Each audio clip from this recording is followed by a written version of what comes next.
Hello, welcome back అండి. మన హెల్త్కి ఎంతో మంచిదైన ఆకుకూరలలో ఒకటి పాలకూర అండి.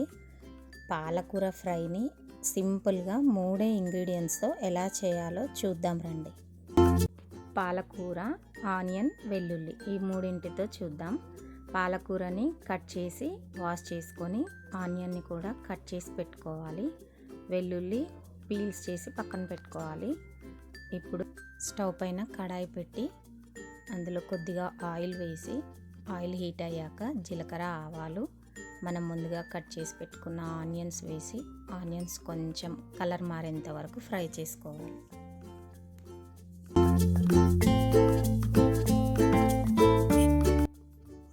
ఆనియన్స్ ఇలా కొద్దిగా లైట్గా బ్రౌనిష్ అయ్యాక మనం కడిగి పక్కన పెట్టుకున్న పాలకూరని మొత్తం ఇందులో వేసి మొత్తం ఈవెన్గా స్ప్రెడ్ చేసుకోవాలి. కలపొద్దండి, కలపకుండా ఒక 2-3 మినిట్స్ మూత పెట్టి మగ్గించాలి.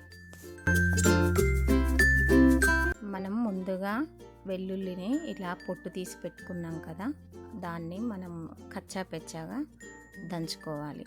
మొత్తం తీయొద్దండి పొట్టు, కొన్ని ఉంచేసేయాలి, బాగుంటుంది. ఇలా మొత్తం దంచి మనం ఒక చిన్న బౌల్లో తీసుకొని పెట్టుకోవాలి.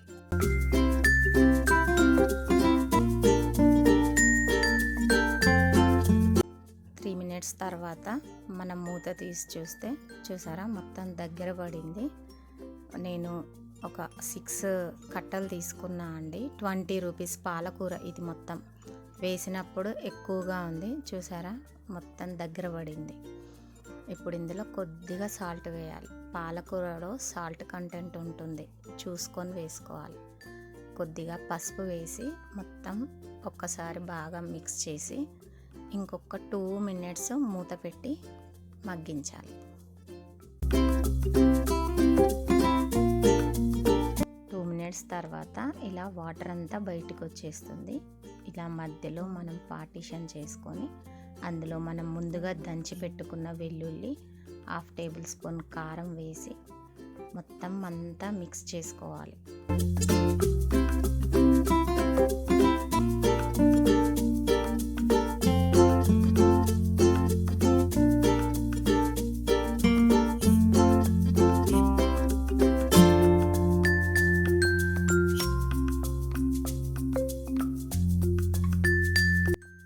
ఇలా ఆయిల్ అంతా పైకి వచ్చినప్పుడు ఫైనల్గా కొత్తిమీర వేసుకొని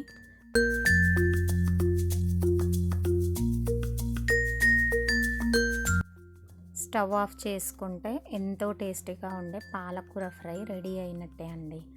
ఒకసారి ట్రై చేయండి. పాలకూర అంటే ఇష్టపడని పిల్లలు కూడా చాలా ఇష్టంగా తింటారు. లంచ్ బాక్స్లోకి పెట్టినా కూడా హ్యాపీగా తినేస్తారు. చపాతీలోకి, రైస్లోకి చాలా బాగుంటుంది. మీకు ఈ వీడియో నచ్చితే నా ఛానల్ సబ్స్క్రైబ్ చేసుకొని లైక్ చేయండి, షేర్ చేయండి.